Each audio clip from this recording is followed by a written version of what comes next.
heard in Tel Aviv. The Israeli military now saying that it trapped Hamas fighters in a tunnel, and the militants were using that tunnel to infiltrate Israel from Gaza for a surprise attack. The Israel Defense Forces launching more than 150 airstrikes on targets in Gaza. We are learning that that residential tower was just hit and has collapsed. As you can see, this is video from the scene. Hamas is vowing to fire rockets on Tel Aviv in retaliation. Now, Hamas militants have been firing rockets from Gaza into Israel. The warning sirens in Israeli towns going off nonstop almost. The Palestinian Health Ministry says the airstrikes have killed at least 28 people in Gaza, 10 of them children. Israel says rockets killed 2 Israelis in the coastal city of Ashkelon.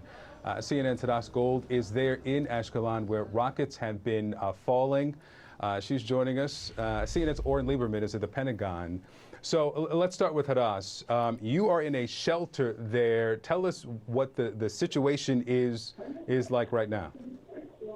Yeah, Victor, we are in a shelter right now, so if you hear some noise around me, it's because of the residents of this apartment building are all in this bomb shelter on the ground floor. It's a reinforced room that protects its residents from these sorts of rockets, and all day long we have been hearing air raid sirens here in Ashkelon, and we've been hearing rockets, some of them intercepted by the Iron Dome. We've also been hearing airplanes above, jets above us, flying, some of them towards Gaza possibly. We've also been hearing some explosions and booms in the distance, possibly airstrikes. What we do know is that there have been at least 500 rockets in the last 24 hours launched from Gaza. Just now I'm actually hearing more booms above us in this building, but we are safe in this bomb shelter for right now.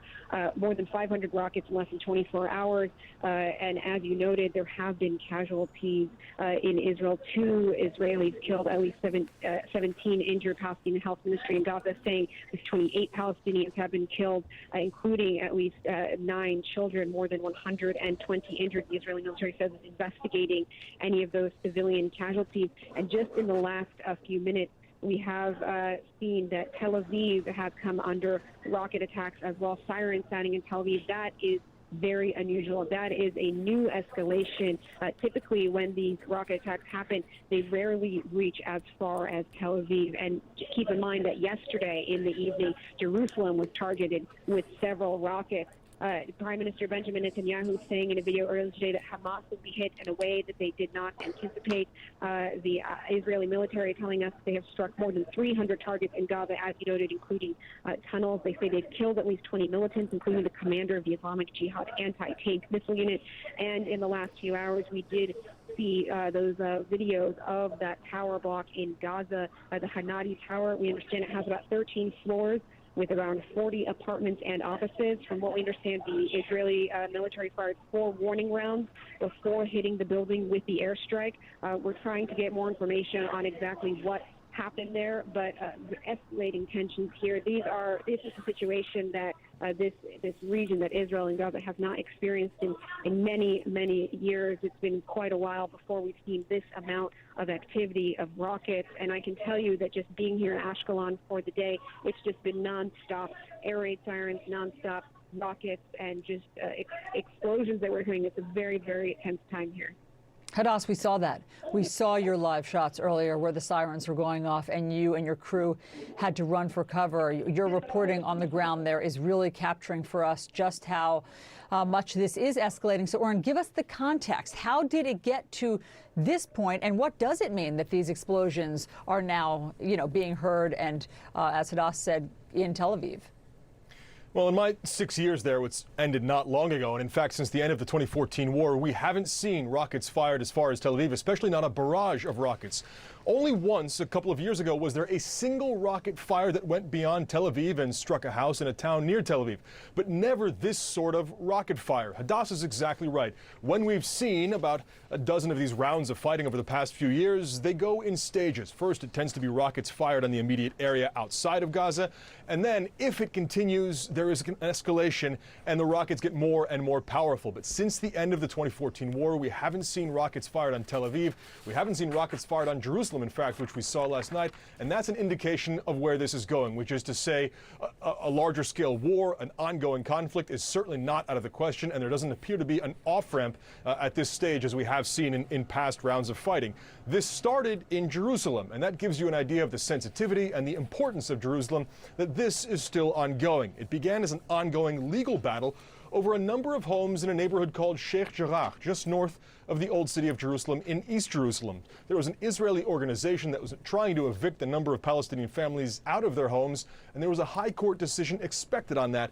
That's where the anger began. It went from a dispute over homes that grew into a nationalistic issue between Israelis and Palestinians, and because this is Jerusalem, with its symbolic significance, its holy sites, its national significance for Israelis and Palestinians, it then became a religious issue over the holy sites of the old city, and that's where we saw large, wide-scale protests that were not only in the city of Jerusalem, but spread across Israel. Hamas saw the opportunity to position itself here, standing up against Israel, trying to show that it was the defender of Jerusalem, and that's when we saw the rockets fired on Jerusalem last night. That was an immediate and severe escalation, and it has continued to this point. Again, we saw earlier throughout the day hundreds of rockets fired that were much shorter range in the cities, for example, of Ashkelon and Ashdod. Those are just north of Gaza. The firing on Tel Aviv, rockets on Tel Aviv, especially in these barrages, is an indication that this round of fighting is not over yet and is very much expected to continue with Hadass there on the ground. We've seen rounds of fighting before. I saw about a dozen of them in my 6 years there, but nothing to this stage and nothing this quickly escalating. Hadass, the Palestinian Health Ministry says that there are children among the dead and injured from the Israeli airstrikes. What are we hearing from the Israeli government about that, if anything? Well, the Israeli government has not yet issued their official report on civilian casualties. They have told me that they take civilian casualties very, very seriously and that they are investigating the incident. One thing that they did want to note to us was that out of the hundreds of rockets that have been fired from Gaza, they said that about a third of them have fallen short within Gaza itself. That doesn't necessarily tell us what caused the deaths of these civilians, including these children. That was one of the first incidences of injuries, casualties that we had heard from the Palestinians was the possibility that children were included. We're still waiting to hear from the Israeli military on their report, on their investigation into the possible civilian casualties. But this is a very intense moment, as Oren said, and we have not seen something like this in many, many years. Oren, we are just getting into our CNN newsroom pictures of the fires in Tel Aviv. This is look at this on our screen. These are fires raging in the streets, it looks like, of Tel Aviv. This is from the local Channel 13 there. It's hard for us to get perspective in terms of how many streets are on fire right now, but it looks bad. And as you say, you haven't seen this for years. Well, look, this is an indication of how horrible these rounds of fighting can be. It's something that Israelis and Gazans, especially Israelis around Gaza, have gotten used to over the past few years, even though there hasn't actually been a round of fighting, not even a fairly short one, a 24 to 48 hour one, in a couple of years now, if I remember correctly. This is how bad it could be, and of course it can get worse. You see the fires there on the streets of Tel Aviv and some of the surrounding cities.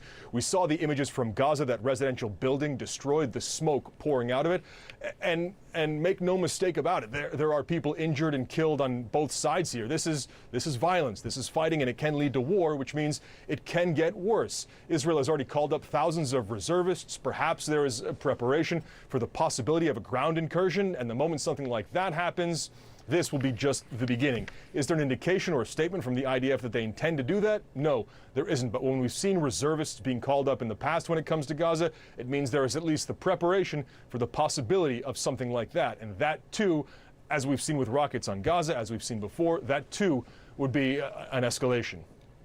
So, Hadass, back to you. Something Hamas like and that. Islamic That Jihad too, about to as fire we've these seen with rockets on Gaza, the video as we've seen again before, from that Channel too 13 there. would be You may see a an report at some escalation. point, but also So, the Hadass, fire, back to the you. threat Something to like that. fire That there. too in Tel Aviv, and part of the statement was if the enemy persists in bombing civilian towers, then Tel Aviv will be on time with a more severe missile strike than what happened in Ashkelon. You are there in Ashkelon in a shelter. How many people are there with you? How often are people having to rush to these shelters? Just give us some color of life there over these last couple of days. Sure. So I'm actually in a building that was hit by a rocket earlier this morning in the early hours, and it saw several people injured, including one critically. And we came to report from outside of this building, and throughout the day, I've lost count of the number of times we've had to rush in as a result of air raid sirens, as a result of incoming rocket attacks. With me right now are residents. These are everyday people who live here. There's at least 4 children. There's a few older people. There's their parents. There's even dogs down here. You know, people come down here with what's most important to them: their families, their children, their pets. There are chairs here for people to sit. People have brought down some water, some food. The residents here have been incredibly kind to us, offering us their water, offering us their food. And this building actually has already sustained damage, has already been through an attack.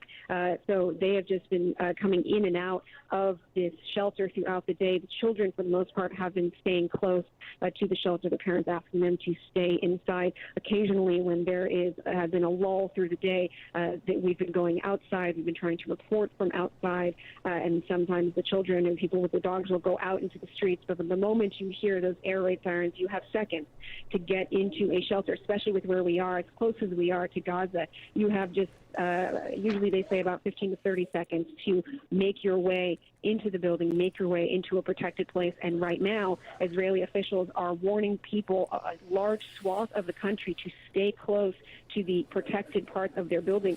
Pretty much all the buildings in Israel are required to have some sort of shelter, some sort of reinforced room where people can go into in moments like these, and they're coming into heavy use today.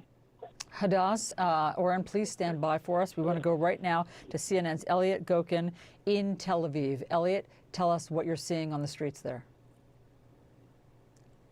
My part of town, I should say that it's reasonably calm, although the sirens sounded, by my count, around about 5 times. The first time was around about 8:30, 8:45 local time. I got my children out of bed, went down to the shelter. We heard a number of loud booming sounds overhead, which is usually the sound of the Iron Dome missile defense system intercepting rockets. We kind of came back up, and then 30 seconds later, the sirens went again. So I think they went on and off about 5 times. There were several very loud booms. We felt the kind of windows here in my living room kind of shake from the sound waves from the missiles from the rockets being intercepted by Iron Dome. But once the sirens have stopped, I should say that things do seem to return to normal. You see cars going on the streets, although you're not seeing very many people out there, as most people, as you were just hearing, are staying close by to their shelters just in case the sirens go off again. Elliot, we were just hearing from Oren Lieberman that his time in Israel, that to hear and see what we're seeing in Tel Aviv now is not common, if not unprecedented. From your perspective, knowing now that the threat has been made and we're seeing the fires in Tel Aviv, the significance of now these rockets reaching that city? Well, the significance in terms of the current violence is that the IDF will see this as a major escalation. So when we saw this morning and overnight, we saw missiles, and I was down in Ashkelon towards the Gaza Strip, just in front of a residential building that had been struck by a rocket. That was seen obviously as an aggressive move, but it was seen as a degree of restraint, if you like, on the part of the military. So yes. Are you still with us, Elliot? Yeah, we can imagine. Yeah, of course, we can imagine how difficult it is to get sound out of this, out of basements as people are hiding. Oren, you were just listening to Elliot talk about their having to rouse his children from bed, having to seek cover when they heard the, the windows shaking, as he described, from the incoming missiles. Your thoughts as you listen to him? Look, there's no doubt about it. When those red alert sirens go off, you run for cover. Hadass mentioned this, but if I'm not mistaken, any new construction in Israel is required to have a bomb shelter, a reinforced shelter. I had one in my apartment in Jerusalem. And then, of course, all of the homes around Gaza have those as well. That is, in Israel around Gaza.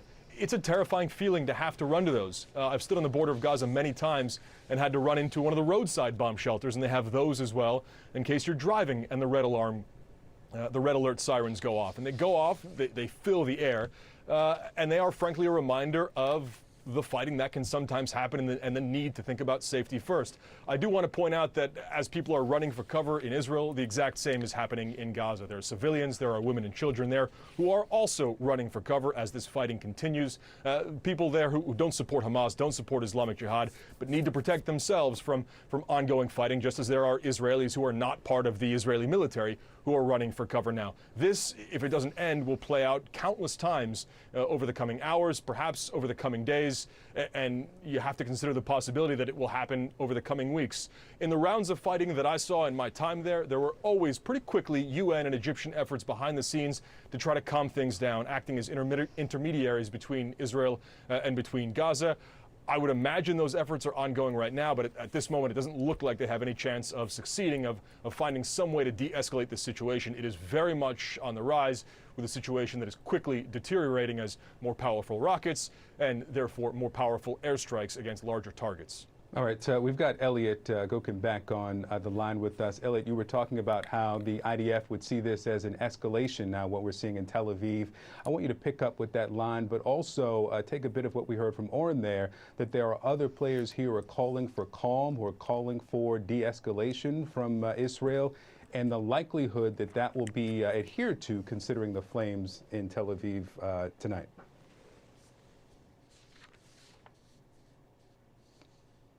All right, we lost Elliot. So let me bring that back to you, Oren. Continue that line. The expectation that there will be the calm that the U.S. and other players have called for after this attack in Tel Aviv.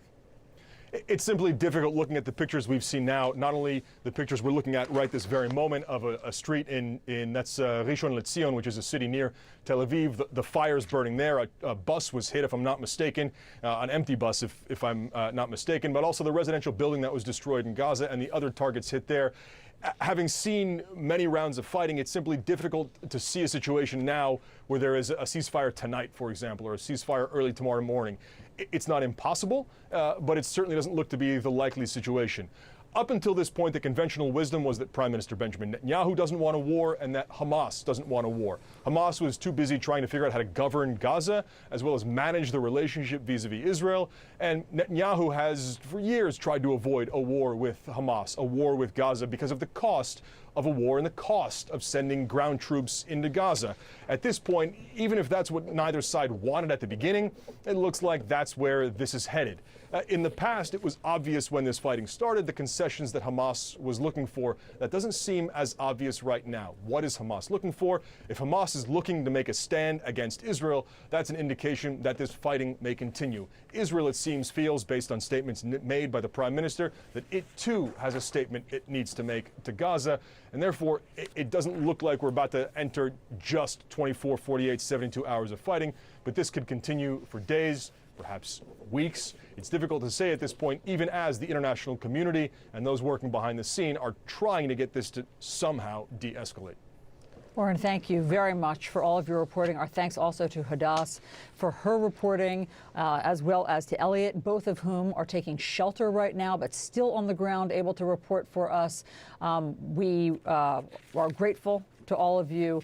And of course, Victor, we also have more breaking news stateside here. Yeah, this is coming out of Georgia. This is related to the Ahmaud Arbery case and federal arraignment. We will talk about this, the breaking news, on the other side of the break. Stay with us.